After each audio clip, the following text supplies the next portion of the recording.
नमस्कार, जय श्री कृष्णा। स्वागत करता हूं मैं आपका अपने चैनल कुंडली शास्त्र में। मैं हूं एस्ट्रोलॉजर रतन सिंह। मिथुन राशि, मिथुन लग्न, जब भी वाक्पटुता की बात आती है, परिस्थितियों के अनुसार अपने आप को ढालने की बात आती है, जब भी जिज्ञासुता की बात आती है, तो मिथुन राशि सबसे पहले इसका नाम लिया जाता है। ये द्विस्वभाव की राशि है और इनके अंदर जो निर्णय की क्षमता है वो बहुत कुछ परिवर्तनगामी होती है। यानी कि कुछ डिसीजन लेने हो तो ऐसी राशि जल्दी से जो है अपना प्रभाव दिखाती है। ऐसे लोग जो हैं हर किसी चीज़ों के पीछे कहते हैं ना अनोइंग होते हैं, जिज्ञासु होते हैं कि यार ये क्या है, वो क्या है, ऐसा क्यों है, वैसा क्यों है। ऐसे लोग जो है वाक्पटु भी बहुत ज़बरदस्त होते हैं। आप लोगों के लिए बस कुछ ऐसा ही समय आने वाला है। दो शुभ ग्रह जो हैं वो आपकी राशि, आपके लग्न के अंदर ही गोचर कर रहे हैं या करने वाले हैं, जिसमें गुरु तो ऑलरेडी हैं, गुरु वर्गोत्तमी भी होने वाले हैं। जब कोई ग्रह वर्गोत्तमी हो जाता है तो वो अपना पूर्ण प्रभाव, शुभ प्रभाव देने में सामर्थ्यवान हो जाता है, चाहे उसकी पोजीशन, आपकी कुंडली, आपके लग्न के अंदर कहीं पे भी स्थापित हो। साथ ही में और भी ग्रहों का परिवर्तन है। आपकी राशि से आपके लग्नेश भी परिवर्तन कर रहे हैं, लाभ भाव में जा रहे हैं, अपने नीच की राशि को छोड़ करके मेष की राशि में जा रहे हैं। सूर्य के साथ में बिल्कुल अब पीछे पीछे चल पड़े हैं। तो क्या कुछ प्रभाव होगा इसका, आज हम यही चर्चा करेंगे।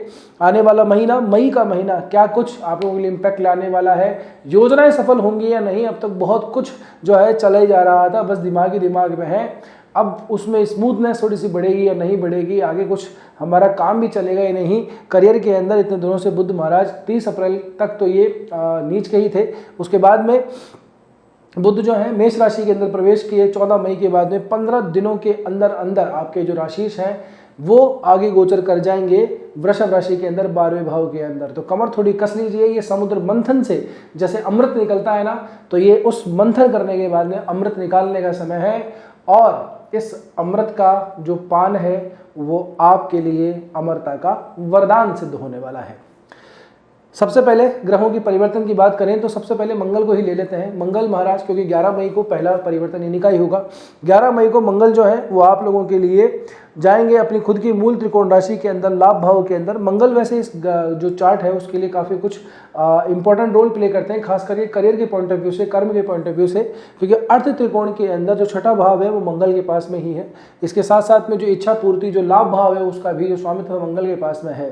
तो मंगल का मूल त्रिकोण की राशि के अंदर जाना बहुत ज़्यादा आप लोगों के लिए प्रभावी है। 11 मई को मंगल जो है प्रवास करेंगे अपनी मेष राशि के अंदर, आपके 11वें भाव में। उसके बाद में आपके जो राशि से आपके लग्नेश हैं बुध, वो भी यहाँ से वृषभ राशि के अंदर प्रवेश करेंगे, जो कि आप लोगों के लिए 12वें भाव के अंदर पड़ती है। सूर्य भी अपनी इस उच्च की राशि को छोड़ करके आप लोगों के लिए वृषभ राशि में, मित्र की राशि में जा रहे हैं, लेकिन वो भाव पड़ता है 12वें भाव के अंदर 15 मई को सूर्य आएंगे। उसके बाद आपके जो दूसरे मित्र ग्रह बनते हैं शुक्र महाराज, वो शुक्र भी प्रवास करेंगे 14 मई के दिन, और ये करेंगे आपकी राशि के अंदर। अब यहाँ पे गुरु ऑलरेडी बैठे हुए हैं। गुरु पुनर्वसु नक्षत्र के अंदर 14 मई को प्रवेश कर जाएंगे, और जब पुनर्वसु नक्षत्र के तीसरे चरण में जब गुरु आते हैं तो ये वर्गोत्तमी हो जाते हैं। वर्गोत्तमी का अर्थ, यदि इसी को ही आप नवमांश में देखेंगे तो मिथुन राशि के अंदर ही आपको गुरु नजर आएंगे। ऐसे कोई ग्रह अपनी लग्न चार्ट से नवमांश के अंदर सेम राशि में आता है तो उसको राशि वर्गोत्तमी कहते हैं। तो गुरु वर्गोत्तमी हो जाएंगे और आने वाले 2 जून तक ये वर्गोत्तमी ही रहने वाले हैं। और यहीं पे इनको साथ मिलेगा शुक्र का। गुरु और शुक्र, ये दोनों की ग्रहों की युतियां होंगी आप ही की राशि के ऊपर। ये बड़ा परिवर्तन है, सबसे इंपॉर्टेंट परिवर्तन है। एक है सांसारिक सुखों को देने वाला, एक है धर्म के सुखों को देने वाला, आध्यात्मिक सुखों को देने वाला, एक है मटीरियलिस्टिक अप्रोच वाला, एक है स्पिरिचुअल अप्रोच वाला। तो यहाँ पे जैसे मैंने समुद्र मंथन की जो आप लोगों को बात की वो यहीं पे लागू होती है। एक पैर तो जाएगा आध्यात्मिक यात्रा की तरफ, एक जाएगा सांसारिक सुख सुविधाओं की तरफ, अपने उत्तरदायित्वों की तरफ, अपने पारिवारिक, अपने सामाजिक जो भी आपने नॉर्म्स बना रखे हैं उनको अचीव करने की तरफ। तो बड़ा झोल झाल सा होने वाला है। यहाँ पे मंथन जैसे होता है, मंथन करने के बाद जैसे अमृत निकलता है, जो 2 बड़े महागुरु साथ में बैठे हों तो मंथन करके बड़ा ज्ञान तो निकलने वाला ही है। जी हाँ, ज्ञान की किसी के पास कमी नहीं है, ना गुरु के पास ना शुक्र के पास। एक देवताओं के गुरु हैं और एक जो है असुरों के गुरु हैं। ज्ञान में किसी के पास कोई कमी नहीं है। तो अब देखते हैं क्या कुछ इसका प्रभाव पड़ेगा। साथ ही में आपके लिए जो शनि महाराज हैं, जो आपके नवमेश भी बनते हैं, वो भी रेवती नक्षत्र के अंदर प्रवेश करेंगे 17 मई के दिन। रेवती नक्षत्र नक्षत्रों का अंतिम नक्षत्र है। शनि अपनी यात्राएं पूरी करते हुए इस नक्षत्र में प्रवेश करेंगे। मीन राशि वैसे भी अंतिम राशि, फिर रेवती नक्षत्र अंतिम नक्षत्र, यानी कि शनि की अब इस पूरे राशि का जो भचक्र है उसके अंदर अंतिम यात्रा का प्रवेश हो जाएगा। ये नक्षत्र भी आपका ही जो स्वामी है यानी कि बुध, उनका ही पड़ता है। तो यहाँ से भी हम कुछ और भी चीज़ें डिकोड करने का प्रयास करेंगे। तो चलिए शुरू करते हैं। सबसे पहले तो आपके करियर को ही ले लीजिए। देखिए 11 मई तक तो ऐसा है कि शनि और मंगल की युति बनी हुई है। शनि यहाँ पे अकेले हो जाएंगे और मंगल आगे प्रवेश कर जाएंगे, यानी कि इच्छा पूर्ति का जो स्वामित्व जिसके पास में है, जो प्रॉफिट का, जो ग्रोथ का जो स्वामित्व जिसके पास में है, वो अपने ही भाव के अंदर जाएगा और पूर्ण रूप से बली होकर के जाएगा। तो अब आपके लिए करियर में ग्रोथ का ये समय है, आपके लिए प्रमोशन पाने का समय है। जॉब स्विच करने अगर चाह रहे हैं तो उसको स्विच आराम से कर सकते हैं। शनि मंगल की युति की वजह से थोड़ा सा तनातनी जरूर हो रही होगी, खास करके अपने कुलीग्सों के साथ में, अपने जो नीचे की जो क्लास है उसके साथ में आपकी तनातनी जरूर बन रही होगी। तो ये तनातनी जरूर खत्म हो जाएगी। अब आप और आगे प्रोग्रेस करेंगे और प्रमोशन करना हो, जॉब को स्विच करनी हो, दूसरी जॉब में जाना हो, उसके लिए बहुत ही ज़्यादा लाभदायी समय रहेगा। मित्रों से भी संपर्क बनेगा। कुछ पुराने मित्र जो अच्छे और जो पक्के यार हैं उनका सपोर्ट भी आप लोगों को ज़रूर से मिलेगा। आपके बॉस का सपोर्ट भी यहाँ पे आप लोगों को ज़रूर मिलेगा। संभावनाएं पूरी है कि आप लोगों को एक अच्छा पद, एक अच्छा कद, मान सम्मान वाला प्राप्त हो। तो यदि कोई ऐसा ऑप्शन है जो पेंडिंग पड़ा हुआ था, उसके लिए एफर्ट जरूर से कर लीजिएगा। 11 मई के बाद में समय आप लोगों के लिए आ रहा है। मेष राशि के अंदर मंगल का यहाँ पे प्रवेश हो जाएगा। 14 और 15 तारीखों के दौरान ही बुध, शुक्र और सूर्य, इन तीनों ग्रहों के अंदर परिवर्तन हो जाएगा। तो करियर के पॉइंट ऑफ व्यू से इससे पहले का जो समय है, जितना चिंताओं का, थोड़ा सा क्लैशेस का थोड़ा समय चल रहा है और ईगो क्लैशेस का समय चल रहा है, कोई ऐसा हो रहा है कि सब ऑर्डिनेट्स या आपके जो कुलीग्स हैं वो आपकी बात नहीं मान रहे हैं, तो वो समय अब निकल जाएगा। 11 मई के बाद में वो समय आप लोगों के लिए प्रॉफिटेबल होगा और उसके बाद में तो फिर आपकी इच्छाएं पूरी होंगी ही होंगी। इसके बाद में आगे बात करें हम आपकी धन संपत्ति, मान सम्मान, प्रसिद्धि, प्रतिष्ठा की। तो यहाँ से अगर आप देखेंगे तो एक दो शुक्र जो है वो सीधी सातवीं दृष्टि तो डाल ही रहे दाम्पत्य जीवन के ऊपर, पर्सनैलिटी के ऊपर तो आ ही रहे हैं आपके ऊपर। साथ ही साथ के अंदर गुरु की जो दृष्टियाँ हैं, क्योंकि गुरु अब वर्गोत्तमी है, तो गुरु की आपके पूरे मूल त्रिकोण के अंदर गुरु का पूरी तरह से संपूर्ण प्रभाव यहाँ पे आने वाला है। पुनर्वसु नक्षत्र का तीसरा चरण गुरु को वर्गोत्तमी बनाता है। शुक्र का यहाँ पे मिलन ये जो है अपनी पर्सनैलिटी के अंदर बहुत सारी चीज़ें आप चेंजेस होती हुई दिखाई देंगे। हो सकता है कि आप कोई डिसीजंस पे यहाँ पे ना पहुँच पाएँ कि यार अपने को करना क्या चाहिए, ग्रोथ लें या ना लें, वो चीज़ अपन को उसके लिए एफर्ट करने चाहिए जो अपन चाह रहे थे, या फिर उसको छोड़ दिया जाए। तो ये जो समय है आप लोगों को थोड़ा सा अपने अंदर थोड़ा झांक के देखना होगा, टटोल के देखना होगा। किसी बढ़िया, किसी श्रेष्ठ जो भी आपके लिए मेंटोर हैं, गुरु हैं, उनसे ज़रूर से बात कीजिएगा। कोई और प्रॉब्लम आती है तो आप कंसल्ट भी कर सकते हैं। तो ये समय थोड़ा सा डायलेक्टिकलिज्म लेके आएगा। अगर आपकी गुरु और शुक्र से संबंधित यदि महादशा, अंतरदशा, प्रत्यंतर दशा चल रही है तो ये निश्चित रूप से मानिएगा कि 14 मई के बाद में अनिर्णय की स्थिति बनने वाली है। अनिर्णय की स्थिति मतलब कि ऐसा है कि हम इस तरफ जाएं या उस तरफ जाएं। क्या अब हमें काम छोड़ करके अपना बिजनेस स्टार्ट कर देना चाहिए? क्या बिजनेस में अब काम नहीं बन रहा, वापस से नौकरी ज्वाइन कर लेनी चाहिए? क्या नौकरी करते करते छोटा मोटा कोई काम शुरू कर देना चाहिए?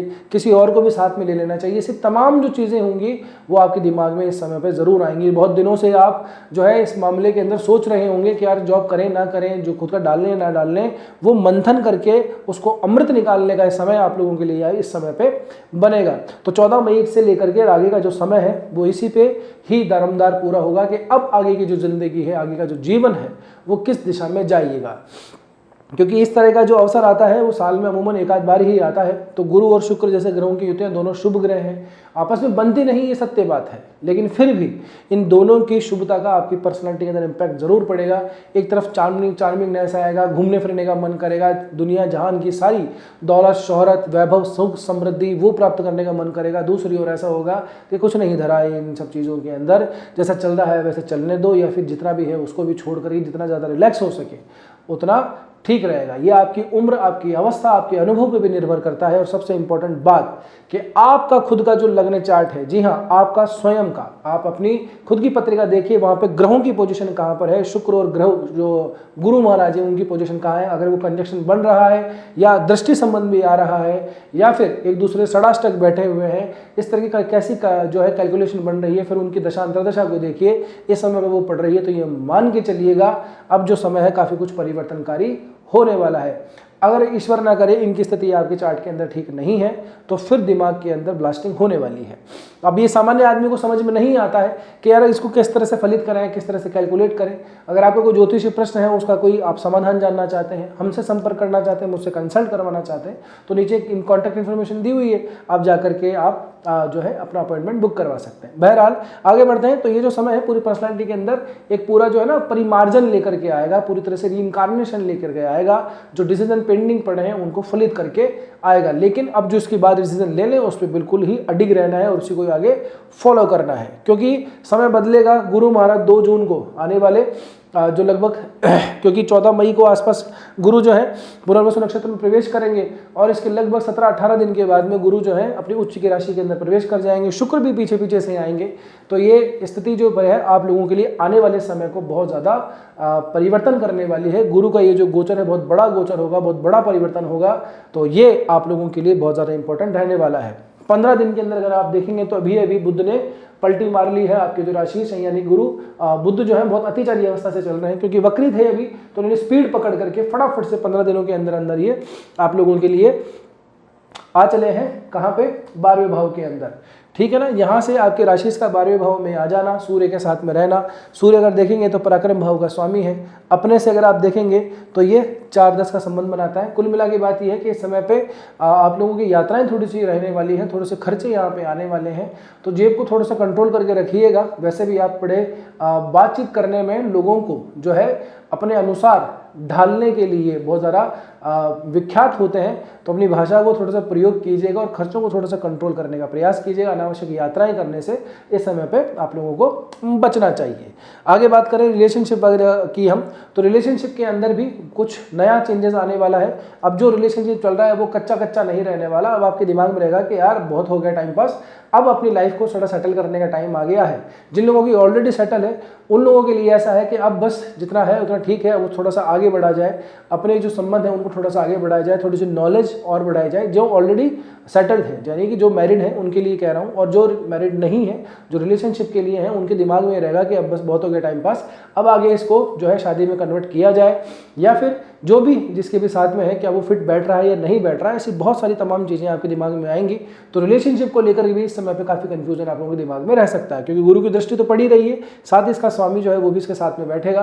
तो समझ में आएगा नहीं कि यार इसके साथ में पूरी जिंदगी बिताएं या ना बिताएं। अगर निर्णय पहले ले लिया है तो वो भी थोड़ा डामाडोल होता हुआ दिखाई देगा कि यार सही तो कर रहे हैं ना, कहीं ऐसा ना हो कि आगे आकर के समस्या हो जाए। बाकी उनकी जैसी लाइफ स्पॉइल होती है रिलेशनशिप और मैरिज लाइफ, वैसी हमारी लाइफ नहीं होनी चाहिए। बार बार हमें जो लाइफ पार्टनर उसको चेंज करने की नौबत नहीं आए। इस तरह के कंफ्यूजन भी दिमाग में आ सकते हैं, और अगर नहीं आते हैं तो समझ के चलिएगा इसका मतलब ये है कि आपके जो पंचमेश है यानी शुक्र महाराज है वो ज़्यादा बली हैं और अभी उनकी दशा भी चल रही होगी। अगर ऐसी कोई भी प्रॉब्लम है तो ज़रूर से आपको संपर्क करना चाहिए, क्योंकि भैया ये लाइफ का मामला है। आदमी क्या है ना, बहुत ज़्यादा सोचता विचारता है कि यार बात करूँ या ना करूँ, पता नहीं क्या हो जाएगा, इनकी बात सही भी निकलेगी या नहीं निकलेगी। देखिए इस तरह की लाइफ के जो डिसीजन है अगर समझ में नहीं आए तो एस्ट्रोलॉजी या एस्ट्रोलॉजर्स जो ज्योतिष है वो इसीलिए ये कि आपको गाइड किया जा सके कि आप सही समय पे सही निर्णय ले लें, ताकि आने वाले समय की परेशानियों से बच पाए, है ना। एक आदमी इंश्योरेंस ले लेता है तो उसको ये नहीं होता कि अभी बीमार हो जाएंगे तो फाइनेंस कहाँ से अपना मैनेज होगा। तो ठीक वैसे ही एक बार कंसल्ट करना, इंश्योरेंस है तो बहुत सस्ता पड़ता है, तो वो कोई बुरी बात नहीं है। कोई डिसीजन अगर आपका पेंडिंग चल रहा है, ठीक निर्णय पे नहीं पहुंच पा रहे, तो ज़रूर से अपने ग्रहों स्थितियों को, अपने जीवन की दशाओं को समझ लेना चाहिए कि आगे किस तरफ जाने वाला है ना। बहरहाल तो ऐसी स्थितियां आपकी बनेंगी तो समझ लीजिएगा गुरु शुक्र मिलकर अपना काम कर रहे हैं। लेकिन एंड ऑफ द डे ये मंथन निकल के आएगा, और मंथन से हमेशा अमृत ही निकलता है। अमृत से पहले विष भी आता है, इस बात का ध्यान रखिएगा। तो उस विष को पीने की क्षमता भी आपके अंदर हो या उसको ट्रांसफर करने की क्षमता हो, महादेव जैसे आपके कोई साथी हो तो अलग बात है। बाकी पहले विष निकलेगा, उसके बाद ही अमृत निकल के आएगा। तो मंथन करना छोड़ना नहीं है, मंथन करते रहिए, परिणाम पे पहुंच जाएंगे। आगे बात करें दाम्पत्य जीवन के अंदर, तो दाम्पत्य जीवन के अंदर सुख है, समृद्धि है, रोमांच है, कोई टेंशन लेने वाली बात नहीं है। पहले मैच्योरिटी परिपक्वता थी, अब उसके अंदर थोड़ी सी ऊर्जा स्पंदन आएगी। चलो यार घूम चलते हैं, गर्मियों की छुट्टियां आ रही हैं, बच्चों का भी जो है छुट्टियां लग जाएंगी, तो अब चलो कोई ट्रिप प्लान करते हैं 5-7 दिन के लिए, कहीं बाहर जाते हैं, घूम फिर के आते हैं। तो अपने पार्टनर के साथ में समय बिताने का ये बहुत अच्छा समय है। तो जो लोग मई के महीने के अंदर फैमिली प्लान ट्रिप कर रहे हैं कहीं घूमने फिरने का, जरूर कमेंट करके बताइएगा आप लोगों के लिए अभी का समय क्या ये जो मैं कह रहा हूँ वो सही है या नहीं है। तो ये दाम्पत्य जीवन के अंदर साथ बिताने का अभी अच्छा समय है। और देखिए ग्रहों का जो गोचर है वो भी यही दिखा रहा है। दोनों जो ग्रह हैं, एक मैच्योरिटी का है, एक रोमांस का है, ये दोनों के दोनों दाम्पत्य जीवन के ऊपर सीधी दृष्टि डालते हैं, तो आपके ऊपर भी इसका प्रभाव पड़ेगा ही, सकारात्मक प्रभाव ही इसका पड़ने वाला है। बात करूं अगर मैं आगे तो बिजनेस व्यापार करने वालों की, तो उन लोगों के लिए समय जो है काफ़ी कुछ ठीक रहने वाला है ना। आपके जो व्यापार के अंदर थोड़ा ठहराव, थोड़ी स्थिरता, काम तो चल रहा है जैसे तैसे, काम नहीं रुक रहे हैं, लेकिन अब उसके अंदर थोड़ी सी आपको एक टॉप गेरेंस चाहिए कि यार आगे बढ़े चीज़ें। मैं बहुत काफ़ी परेशान से हो गया हूँ कि यार बस स्थिरता ये ऐसे चलेगा या हम भी कभी ग्रोथ करेंगे। तो ये शुक्र का ये जो गोचर है यही समझाने के लिए आ रहा है कि किस दिशा के अंदर हम आगे प्रयास करें ताकि आपका व्यापार आगे बढ़ पाए। थोड़ा सा विचार करेंगे, थोड़ा एफर्ट डालेंगे, ज़रूर से आपका काम आगे बढ़ जाएगा। अगर पार्टनरशिप के अंदर कोई काम करना शुरू करना चाह रहे हैं तो वो भी आप लोगों के लिए काफ़ी कुछ शुभदायी ये रहने वाला है। करियर के पॉइंट ऑफ व्यू से मैंने बता ही दिया, जो झोल झाल इतने दिनों से चल रहा था, क्योंकि मीन राशि के अंदर बहुत सारे ग्रहों का गोचर पड़ा हुआ था। अगर आपने हमारे पुरानी वीडियो देखी तो आपको पता है मीन राशि के अंदर शनि मंगल तो यहीं, बुध भी यहीं थे, सूर्य भी यहीं थे, तो इस तरह से 4 ग्रहों का योग बना हुआ था। तो ऐसी स्थिति के अंदर करियर में बहुत सारी चीज़ें एक साथ आ जाती हैं, अनेक अलग अलग सर्कमस्टांसेस हो जाते हैं। मैंने तब भी कहा था आप लोगों को कि ये समय चला जाएगा, धीरे धीरे करके ग्रह आगे बढ़ेंगे, आप थोड़े खाली होते चले जाएंगे। 11 मई के बाद में मंगल भी यहाँ से निकल जाएंगे और फिर स्थिति आप लोगों के कंट्रोल में आ जाएगी। रेवती नक्षत्र में शनि का चले जाना आप लोगों के लिए थोड़ा सा जो है वृद्धिदायक ही हुआ, क्योंकि ये आपकी ही राशि के स्वामी जो बुध है उनका ही नक्षत्र है। रेवती नक्षत्र ये व्यापार का नक्षत्र है, लाभ का नक्षत्र है ना। ये वणिक प्रवृत्ति का नक्षत्र माना जाता है, या उसके जो स्वामी है वो थोड़े वणिक प्रवृत्ति के हैं। नक्षत्र की तो नहीं कहेंगे, ये पूरी यात्रा के अंदर अंतिम नक्षत्र है, यानी कि जो झेलने थे कष्ट, जो भी झेलने थे हमें परेशानियां, उनका अंतिम समय आ चला है। अब ये जो दौर है ये निकल जाएगा। और शनि की एक खास बात है, जब भी वो जाते हैं कहीं से आते हैं तो बड़ा कष्ट देते हैं, आदमी को नापते हैं, तोलते हैं, जांचते हैं, परखते हैं, घिसते हैं, उसके बाद में वो उसको घिस करके उसको चमका देते हैं, हीरा बना देते हैं, सोना बना देते हैं और जाते जाते उसका भला कर जाते हैं। तो रेवती नक्षत्र का अंतिम यात्रा है शनि की, इस पूरे चक्र की, इस पूरे राशि चक्र की। तो ये जो साल अब का जो है, क्योंकि 2027 में यहाँ से निकलेंगे, अब वापस पीछे आएंगे, वक्री होंगे, कई तरह की चीज़ें होंगी, उसके ऊपर हम आपको बता देंगे। बहरहाल ये जो समय है ये आप लोगों के लिए अंततोगत्वा मैं ये कहूँ कि अब आपका शुभ समय शुरू हो गया है। शनि जब वक्री होंगे तब वापस से हम इसके ऊपर आएंगे, लेकिन जब तक रेवती नक्षत्र में भी है तब तक के लिए तो आप लोगों के लिए शुभदायी ही रहने वाले हैं।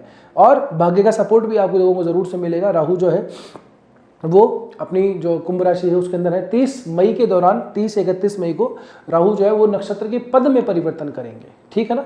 इसलिए हमने राहु को नहीं लिया है, क्योंकि पूरा महीना निकल जाएगा तो हम अगले महीने में उसको काउंट कर लेंगे। बहरहाल इस महीने की जो शुरुआत है वो भी आपके लिए बहुत इंपॉर्टेंट है। 1 मई के दिन वैशाख पूर्णिमा पड़ेगी। वैशाख पूर्णिमा जो है बहुत ज़बरदस्त, बहुत इंपॉर्टेंट और बहुत ही अच्छा इवेंट माना जाता है। पीपल की वृक्ष की पूजा इस समय पे बहुत ज़्यादा महत्वपूर्ण मानी जाती है। महात्मा बुद्ध को अगर आप जानते हो तो महात्मा बुद्ध को ज्ञान मिलना, उनका जन्म होना, है ना, और घर से बाहर निकलना ज्ञान के लिए, ये सभी जो है वैशाख पूर्णिमा के दिन ही हुए थे, इसलिए इसको बुद्ध पूर्णिमा भी कहा जाता है। तो वैशाख मास जो है बड़ा इंपॉर्टेंट है इस मामले में। तो अगर आपको कोई दान धर्म कर्म करना हो, आध्यात्मिक कोई काम करना हो, पूजा पाठ करवानी हो, तो उसके लिए जो 1 तारीख का दिन है वो बहुत ज़्यादा शुभदायी रहने वाला है। चंद्रमा भी अगर आप देखेंगे तो 1 मई को यहाँ पे सीधा सीधा आपके पंचम भाव के अंदर रहेगा, पूर्ण रूप से जागृत रहेगा। तो ये शुभ दिन है। कोई भी अच्छा काम करना हो तो आप बिल्कुल शुरू कर सकते हैं। महीने का जो शुरुआत है वही बहुत शुभ तरीके से हो रहा है। तो ये पूरा महीना मैं उम्मीद करता हूँ कि आप लोगों के लिए कुछ अच्छा ही परिवर्तन लेके आए। कुछ डिसीजंस आपके पेंडिंग पड़े हैं, जहाँ पे कोई आप जो है किसी स्टैंड पे नहीं पहुँच पा रहे हैं, कोई निर्णय नहीं ले पा रहे हैं, तो उसके लिए ये जो ग्रहों के गोचर हैं वो बहुत ज़्यादा आप लोगों के लिए शुभदायी रहे। संपत्ति सृजन करने के लिए भी जो समय है आप लोगों के लिए, वो मैं ये कहूँगा कि आने वाला जो समय है धन संपत्ति के लिए, उसके लिए भी काफ़ी कुछ ठीक है। लेकिन सबसे पहले बात यह है कि अब आप जीवन के अंदर आगे स्टेप क्या लेंगे, आपके रिलेशनशिप को लेके, आपकी फैमिली को लेकर के, आपकी मैरिज लाइफ को लेकर के, अपने करियर को लेकर के, बिजनेस करना है उसके लेकर के, अपने आप एंटरप्रेन्योरशिप अगर आपकी चलानी है उसको लेकर के, प्रॉफिट करने के लिए, अपनी फैमिली के लिए, इन सब तमाम चीज़ों का निर्णय अभी ही होगा। बहुत झोल आएंगे, कन्फ्यूजन होगा कि कहाँ जाएँ, क्या करें, क्या ना करें। तो एक बार अपनी खुद की पत्रिका जरूर तलाश लीजिएगा, कहाँ ग्रहों का कहाँ पे पोजीशन है, आने वाला समय कैसा रहने वाला है। 8 डिसीजन ले, लेकिन उससे संबंधित अगर किसी ग्रह की दशा ही नहीं आ रही है तो बिल्कुल रिवर्स पड़ जाएगा और फिर आपको ये लगेगा यार गलत डिसीजन ले लिया। एक गलत निर्णय पूरी जिंदगी बर्बाद करने के लिए, तबाह करने के लिए पर्याप्त होता है। तो ये जो ज्योतिष है ये निर्णयों को लेने में हमको थोड़ा सा सपोर्ट करता है, इसलिए ही इसका इतना महत्व है। ये कोई जादू मंत्र का खेल नहीं है जैसे लोगों ने बना रखा है कि ये फलाना उपाय कर लीजिए, इससे दुनिया बदल जाएगी, पैसे आ जाएंगे, दौलत आ जाएगी, शोहरत आ जाएगी। ऐसा नहीं होता। जरूर व्यक्ति के जीवन में राजयोग होते हैं, राजयोगों को फलित करने का समय आता है। तो वो समय कौन सा है, कब, क्या ये वही समय है? क्या हम इसी समय पर सही निर्णय लें ताकि हमारा आने वाला जो जीवन है वो ठीक रहे? बहुत सारे लोगों को प्रश्न होता है कि भाई हमारा जीवन ऐसे चलता रहेगा, क्या कुछ मैं बड़ा आदमी बनूंगा भी या नहीं, या मेरे जीवन में जिसको भी जो चाहिए कि मुझे सब कुछ ठीक है, मुझे फैमिली का सपोर्ट नहीं मिलता है, किसी को क्या नहीं है। तो जो भी जिस तरह की भी समस्याएं हैं, अगर आप उसको हमसे शेयर करना चाहते हैं या अपने कोई कंसल्ट करना चाहते हैं तो बेहिचक कर सकते हैं, और हमारी फीस भी बड़ी जेन्युइन सी रहती है। ठीक है, बहरहाल अब आपसे रिक्वेस्ट है कि यहाँ तक पहुँचो तो वीडियो ठीक ही लगा होगा। आप यार आते हो, देख के चले जाते हो, सब्सक्राइब नहीं करते हो चैनल के। बाकी लोगों के पता नहीं कहाँ कहाँ क्या क्या सब्सक्राइबर पहुँच गए हैं, हम वहीं के वहीं पड़े हुए हैं। तो थोड़ा सपोर्ट करो, और लाइक करते ही जैसे हाइप का ऑप्शन आता है वीडियो को, वो हाइप जरूर से कर दो, सब्सक्राइब जरूर करके जाइएगा चैनल को। ठीक है, और अगर आप जानना चाहते हैं कि आगे कोई लंबा वीडियो हम बनाएं कि पर्टिकुलर किसी राशि, किसी ग्रह, किसी नक्षत्र, किसी महादशा के ऊपर आने वाले साल, 2 साल, 5 साल, 10 साल के लिए, तो ज़रूर से कमेंट करके बताइएगा, सुझाव दीजिएगा, हम प्रयास ज़रूर से करेंगे। बस आज की वीडियो में इतना ही, मिलते हैं अगले वीडियो में। तब तक के लिए स्वस्थ रहिए, मस्त रहिए, अपना और अपना को ध्यान रखिए। जय श्री कृष्णा, जय श्री राम, हर हर महादेव, जय गौरी शंकर।